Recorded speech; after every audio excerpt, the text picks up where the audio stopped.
newsagents. Now on BBC One, we're sorry that we're unable to show our normal match of the day, including commentary tonight, but here now is the best action from today's Premier League matches.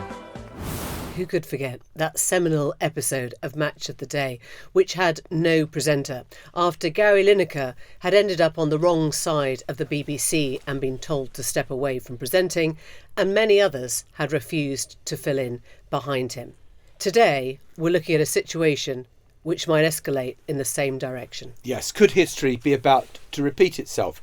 Because the incoming chairman of the BBC has been before a parliamentary committee and said, looks like Gary Lineker has broken the new guidelines. I'm sure the BBC is looking into it. Are we about to have a replay of what happened in March? Welcome to the newsagents. It's John. It's Emily. It's Lewis. And the reason why we're talking about Gary Lineker again is that here is the BBC's highest paid star, the presenter of Match of the Day, in trouble again over tweeting about the government's Rwanda policy. He signed an open letter in which he said, well, look, I don't think this is the right policy. I think it should be withdrawn. A couple of Tory MPs, including the Defence Secretary, had a go at him, and he had a go at them. The new guidelines from the BBC say you can't do that.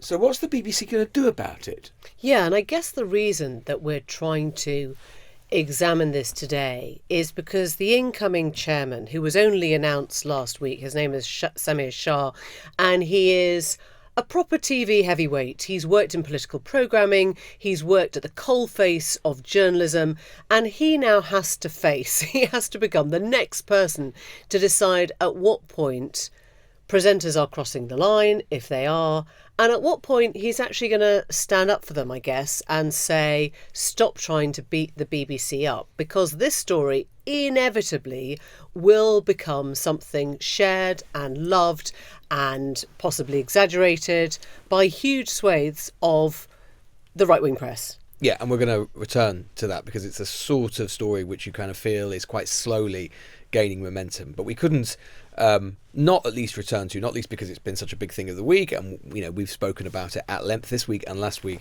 to what happened with the Rwanda vote, the second reading last night. And obviously there had been this enormous speculation and sense of real jeopardy, real peril for Number 10 and for Sunak, that they might lose the vote or come close to losing the vote. And in the end, Sunak actually managed to get through it comfortably with a majority of 44. Not a single Conservative MP rebelled.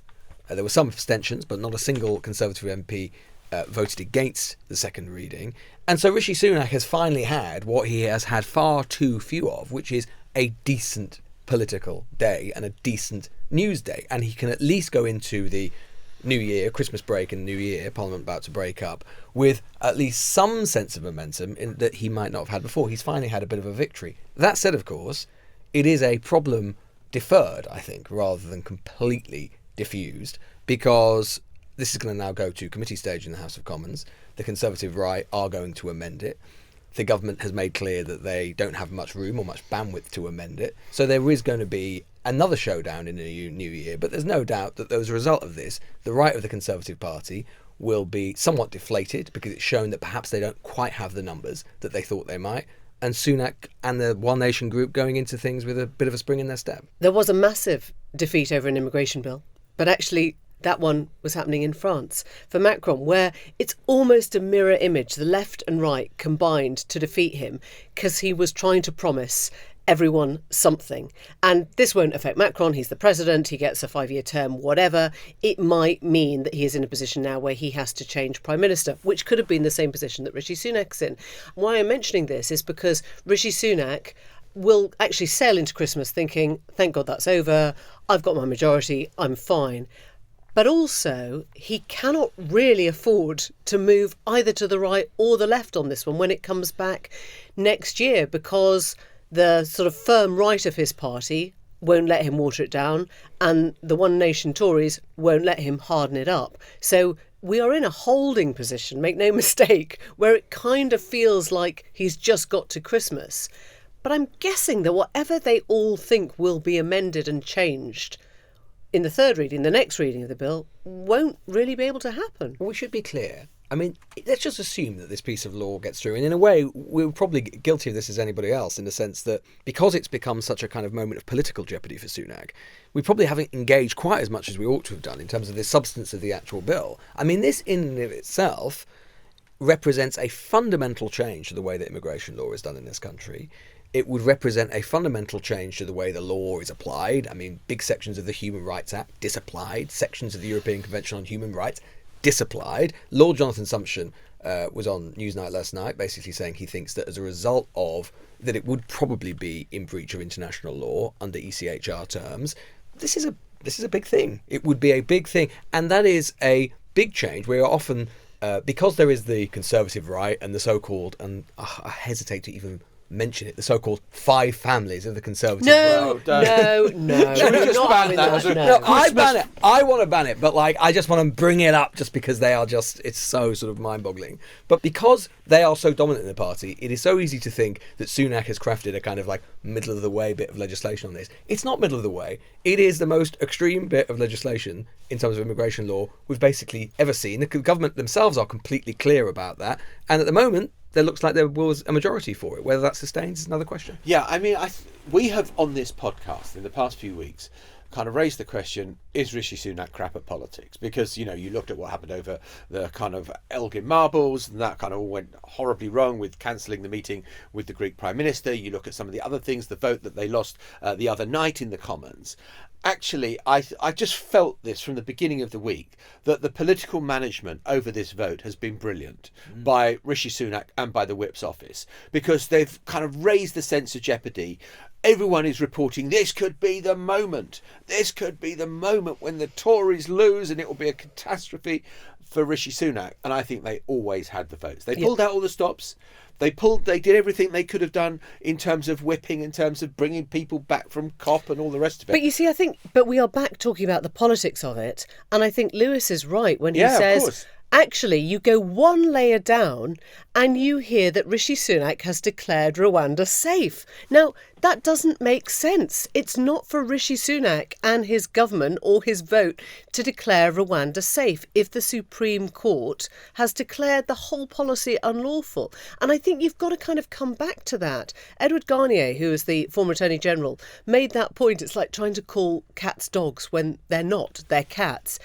He's now walking in to this showdown once again with the courts, possibly with Strasbourg. It's all very well people kind of coming up and saying, oh, sovereignty is parliament, we get to make our own laws. Actually, you don't. If it is unlawful, if the Supreme Court declares it unlawful, if you're breaking huge sections of the human rights law, you don't just get to change it by saying, oh, it's fine. And here's where David Cameron has come back in as well, right? Which is that it has been commonly assumed that David Cameron coming back in as Foreign Secretary would mean that the government is not going to be inclined to walk away from the ECHR, which is true. But it is also the case, according to briefing, that Cameron has basically been advising Sunak that ultimately the European Court of Human Rights is, in his words, a political court, and that they will fold, just as they did with him when they tried to mandate him to introduce prisoner voting. Yeah. And he is saying behind the scenes, look, other countries are going in this direction as well. There are other countries interested in a Rwanda-type scheme. They're not going to go after many of the major players who are party to the convention. So it's an interesting role that Cameron is proving to play behind the scenes in terms of advising Sunak on this stuff. And of course, the number 10 briefing immediately came out after the success of the vote. We are going to stop the boats. This is the vote that means we're going to stop the boats. No, it won't. Where is the logic? What? Oh, Parliament has voted. People smugglers, we're giving up now. We're not even going to try and get another person across the channel. It's not going to stop the boats yet. And this is all about the headlines for the next few months to get them through to the election, to show that they've taken tough action. And one thing, at least, that Sunak and Number 10 will be pleased about is that they have, at least for the moment, put his critics, principally Suella Braverman and Robert Jenrick, back in their box. I mean, think about Robert Jenrick, right? He resigned basically over this bill. Yeah, he didn't vote against it last night. It's a bad day for him, actually. Not a great day for him. Or indeed Suella Braverman, who was going around trying to get other members of the right to vote against it, and she just didn't have the support. You know, the ERG, in the end, after all that sound and fury, they did not vote against it. No Tory MP voted against that bill. They abstained. There weren't enough of them to actually create a problem for Rishi Sunak.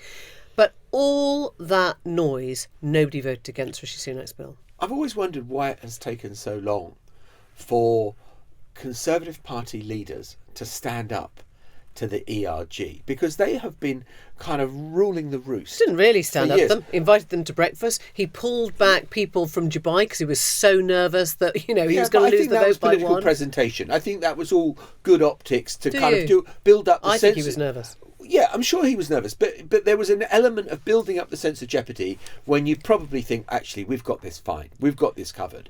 And if it was really going to be that close, Well, you need to trust your whips. Yeah. I was in a conversation with somebody who said, do you think Rishi Sunak should be worried? This was yesterday lunchtime. And I said, I start the week thinking he'll be absolutely fine.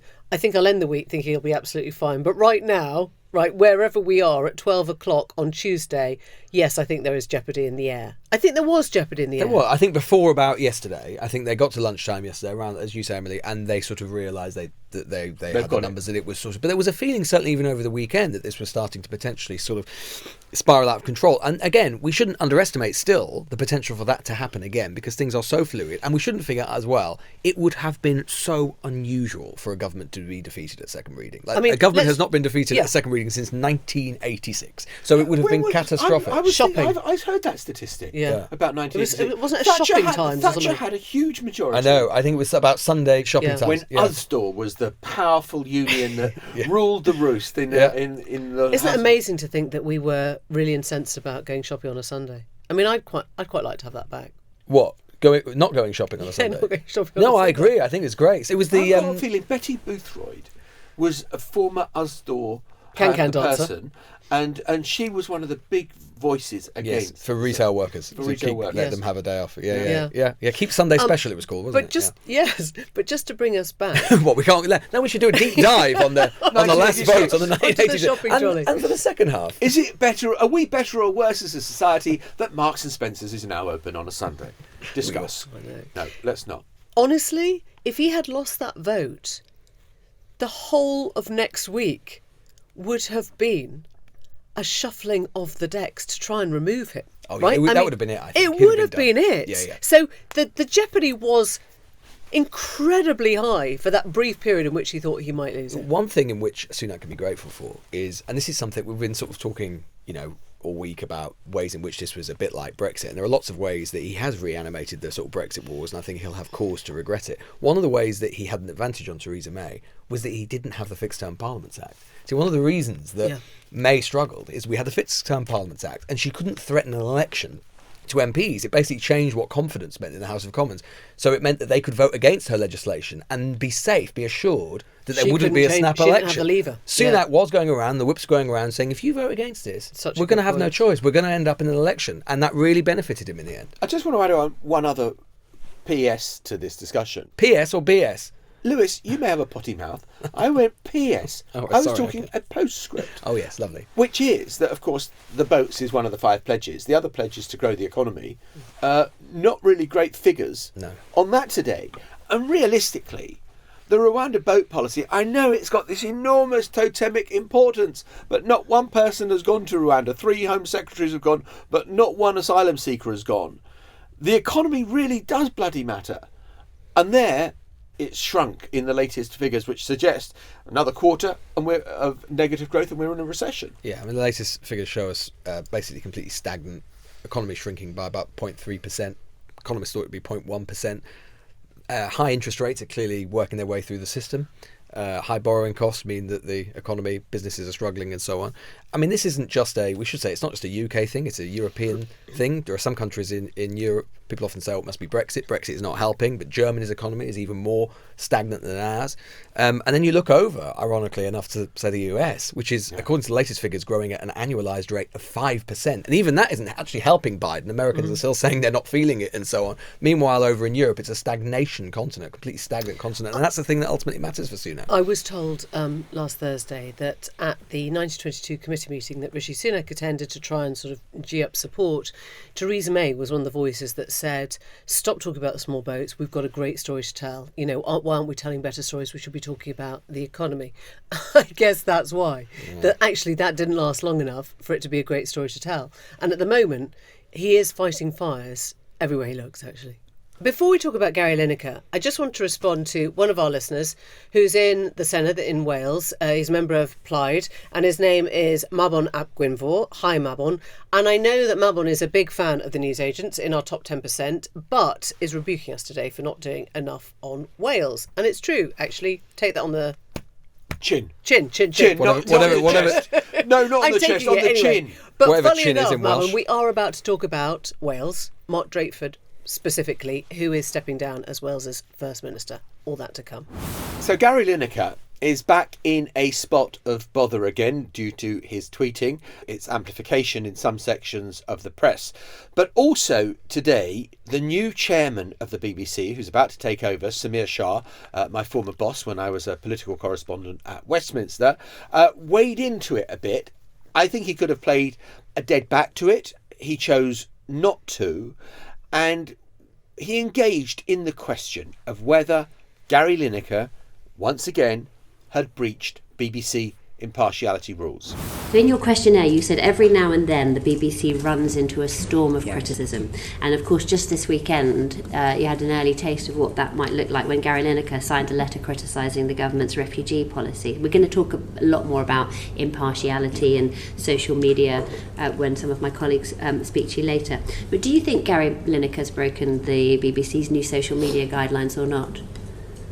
Well, let me say, I don't think it was very helpful. I don't think it's very helpful either for Gary Lineker or for the BBC or indeed for the cause which he supports. And Samir Shah went on. The social media in some ways loosened it. It allowed news presenters, it's very clear, you cannot, but non-news presenters are free to express their opinions, but there are some guidance, and that's to do with the manner, the civility of it, the way, and not to make ad hominem attacks.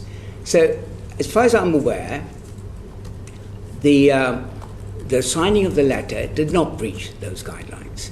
I do think, however, the more recent tweet that Mr. Lineker, in which he identified some two politicians, does, on the face of it, seem to breach those particular guidelines of public. I'm not sure how egregious it is, but it does. And I would imagine that the BBC is now looking into that and considering its response. It's interesting, isn't it, that he divides it into sort of two halves, if you like. Complaint of two halves. That the signing of the letter against the Rwanda bill was in keeping with everything that the guidelines would have allowed him to do as a non-news presenter, to actually talk about a campaign close to his heart. And we know that immigration is one of those. We know that refugee status is one of those. Gary Lineker has invited a refugee into his home, etc. But when he talks about the ad hominem attack, it's because this would violate a particular clause in the arrangement that says you can't sort of make a personal. You've got to be civil, and it's a very funny one because going back to the March one, it wasn't the original tweet; it was the response, wasn't it? And it's almost like that sort of moment where you can't fail to respond to Jonathan Gullis. You can't fail to respond to Grant Shapps. Jonathan Gullis, who was described by Gary Lineker in a sort of subsequent tweet as probably not really understanding what Gary Lineker had said, has just said something very sort of neutral in response to the BBC's incoming chairman now, which is, I'm looking forward to hearing what they're going to do. I think he's trying to play it very, very cool at the moment and not start another row with Gary Lineker. It seems to me that what the BBC tried to do in the wake of that kind of catastrophic clash between Tim Davie and Gary Lineker, which frankly Gary Lineker won hands down because he never apologised for the tweet and he was back on air the next week. And so the BBC hoisted a white flag. So instead what the BBC did was they said, right, let's draw up some new guidelines. What does civility mean? I mean, it's just kind of one of those things where you think, OK, we've tied it all down. It's absolutely clear now. And yet again, they find themselves in a position where the guidelines are not really that clear. I mean, it took 6 months to put those guidelines together. And we knew people, I think it's fair to say, who left the BBC in that time because they just couldn't believe that any proper sort of conclusion would be reached over what was or what wasn't possible. But one of the things that was utterly preposterous about it was when they were saying, you know, so you shouldn't be doing politically contentious tweets at a time when you're going to be highly visible on the BBC. So, you know, Alan Sugar shouldn't be tweeting when The Apprentice is on air. So it's fine for Gary Lineker to be abusive during the cricket season, and presumably it's fine for a cricket there's commentator. sort of 1 week in July. Yeah, exactly. Right. And it's fine for a cricket commentator to take the mickey out of the government if it's the football season. It's mad. It's difficult though, isn't it? Because on the one hand, some of these people have been sort of, pretty unpleasant to Lineker. I mean, when a classic thing that is constantly thrown at him by Conservative MPs, Grant Shapps did it, is say he should just stick to football. Which is, so deeply patronising. It's what's often thrown at footballers. Often Lineker's not young anymore, but they're sort of working class boys, and they just kind of it's very, very patronising to them and just say, stick to football. What do you know about politics? Yeah. When would that be acceptable in any other form of life? That said, you can see a situation for the BBC where it is very difficult that literally one of your most high-profile stars is not just sort of dabbling in politics, which is his right to do, but getting into kind of Twitter fights with cabinet ministers. You can just sense the kind of absolute sense of dread that will create at the BBC. But you're right, John. I think you then can we have just to explore that? Why is that a problem? I mean, fundamentally, why is that? It's not affecting how he does his commentary. It's not affecting what he says on Match of the Day. It's not affecting anything except the fact that a certain part of the Conservative Party and the Cabinet are cross with Gary Lineker. Why should that actually reverberate onto the BBC or the way it covers news? I just don't understand that at all. I suppose from the government's perspective, or from one of those individual politicians' perspective, they would feel that on some level the prominence that is given by the BBC to Lineker, okay, he's got profile completely in his own right, etc., but is being used to attack them politically. So what about Russell T Davies, for example, but you don't see who does amazing shows which are very, very prominent on the BBC, Doctor Who, years and years, all the rest of it, and is an absolute vocal critic consistently of the government. Why is that different? But I suppose it's because he presents a show which is one of the sort of BBC flagship shows, right? But I agree with John. I think you either have to basically come to a conclusion on this, which is you basically say, apart from news, there kind of are no Hands rules. off. You go down what you're saying, Emily, or you have to enforce the rules you've got. What seems to me to be completely untenable right now is you end up in a situation where they just hope that, say, Gary Lineker doesn't say anything or pulls his punches. He's clearly not going to do that. That's just not his style. And probably if it wasn't Lineker, it would be somebody else. And so you just have to come to a new accommodation. Otherwise, you just basically end up in this same situation ad nauseum, time and time and time I think again. it would have been a much stronger position for the BBC to be in, fully aware that they're going to take a lot of heat from the government for a few weeks, to say, right, news presenters, us three when we were at the BBC, you cannot do this, you cannot do that, you cannot do the other. It's as simple as that. He's never going to be interviewing Jonathan Gullis on Match of the Day. Exactly. But for all the rest, look, we can't legislate what you do in your spare time, and nor should we. Right, this comes back to backbone, quite frankly, which is that the BBC is responding not really to what Gary Lineker said, but to the backlash that there has been from members of Rishi Sunak's cabinet. And you have to wonder if it's really worth them investing in what the complaints from the Times or the Mail or, the right-wing papers will be, given that we know they do not wish the BBC well at the best of times. It's a great story for them. They get a lot of traction. They commercially compete with the BBC. And sometimes it feels like the BBC doesn't recognise that this is going on. The asymmetric war, which is, I'm terribly sorry. It's a question of civility. It's not really. They'd be attacking you whatever you did. Exactly. And therefore, to leave that open by having this sort of slightly ambiguous civility, non-civility clause in the guidelines just seems to me ridiculous. Just say, look, I'm sorry, Gary Lineker can say what he likes and there's nothing we can do about it. As long as he doesn't do it on a BBC platform. As long as he doesn't do it on a BBC platform. BBC airwaves. Look at us with our arms crossed. We could be in the front row of a footballing lineup. Oh, what do you think that? I'm sure. Maitlis, number 9, centre forward, scored 15 goals and 4 assists so far this season. Assists what? Me all over. Assists whom? When we come back, Wales. What a segue. Now, Lewis pointed out the very important fact that at the next general election, none of the political leaders of the UK parties will have been in that position before. So that everyone is fighting the next general election for the first time, following the news that Mark Drakeford is standing down as leader of the Welsh Labour Party. The only one who will have continuity is Michelle O'Neill in Sinn Féin for Northern Ireland. That's the only one, which is actually amazing. I mean, every other major political leader UK-wide. If you think about the sort of cast of characters there were in 2019, Johnson, Corbyn, Sturgeon, Joe Swinson, Farage, although maybe he's coming back, you name it. And then even when you go into the kind of particular Caroline nations, Lucas stepping down. She wasn't the leader of the Greens, but she is Jonathan the face Bartley, of the Greens. Yeah. All of those Jonathan Bartley was leader at the time. And then you go into the different nations as well. You mentioned Sturgeon, the Scottish Labour leader at the time, Richard Leonard, he's gone. Now Mark Drakeford is going as the First Minister of Wales. So a complete clean sweep in the 4 years since 2019. We had the anniversary of the general election just this week, haven't we?